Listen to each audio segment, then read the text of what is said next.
सब वही हुआ है जो आने वाले भविष्य में डॉक्टर, इंजीनियर, खिलाड़ी, नेता, अभिनेता बनकर इस राष्ट्र का निर्माण करेंगे। जरूरी नहीं कि आज का युवा भगत सिंह की तरह फांसी पर चढ़े। आज का युवा भगत सिंह की तरह फांसी पर चढ़े, वो चांद और मंगल पर भी चढ़ सकता है। और यह भी जरूरी नहीं कि देश की बेटियां रानी लक्ष्मीबाई की तरह तलवार लेकर घोड़े पर दौड़े, वो हेमा दास की तरह मेडल लेकर ट्रैक पर भी दौड़ सकते। महोदय, मेरे विचार से युवा वो है जो आपदा को अवसर में परिवर्तित करने का सामर्थ्य रखता है। महोदय, मेरे विचार से युवा उस वट वृक्ष के समान है जिसकी जड़ें हमारी भारतीय संस्कृति हो, जिसका तना हमारा लोकतंत्र मूल्य हो, जिसकी शाखाएं हो सबका साथ, सबका विकास और सबका विश्वास। युवा कौशल जिसकी पत्तियां हो, जिसे सींचे हम अपने परिश्रम से और फलस्वरूप मिले हमें विश्व विकसित सतत गुरु भारत। महोदय, अगर भारत का युवा भारत के ज्ञान, विज्ञान, खगोलीय विज्ञान, साहित्य आदि सभी क्षेत्रों में अपना योगदान दे तो हम भारत को विकसित भविष्य की ओर अग्रसर कर सकते हैं। जैसे कि तकनीक जानने वाला युवा अब्दुल कलाम बने, NIT, IIT से पढ़ने वाला छात्र नासा के लिए नहीं अपितु इसरो के लिए काम करे। हम फुटबॉल, हॉकी, कबड्डी खेले तो भारत के लिए खेले।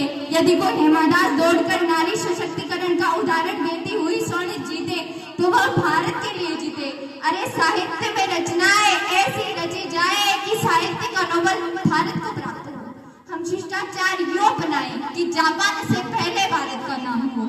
जो युवा दौड़ सकता है वो दौड़े, जो चल सकता है वो चले, जो रेंग सकता है वो रेंगे, लेकिन अपने कर्तव्यों का निर्वहन अवश्य करे। महोदय, हम युवा नेतृत्व से भारत को विकास की ओर अग्रसर कर सकते हैं, क्योंकि हमारे प्रेरणा स्रोत स्वामी विवेकानंद जी भी कहा करते थे कि अगर मुझे 100 ऊर्जावान युवा मिल जाए तो मैं इस देश की दशा व दिशा दोनों बदल कर रख सकता हूँ। ऐसे में हम तो 65% हैं, हमारे लिए क्या करें? बस आवश्यकता है तो हर युवा को यह जानने की कि वह क्या कर सकता है, और आवश्यकता है तो जामुन की भूमिका निभाने वाले ऐसे मंचों की, ताकि हम युवा अपने विचार रख सके। महोदय, हम युवा नेतृत्व से भारत को विकास की ओर अग्रसर कर सकते हैं।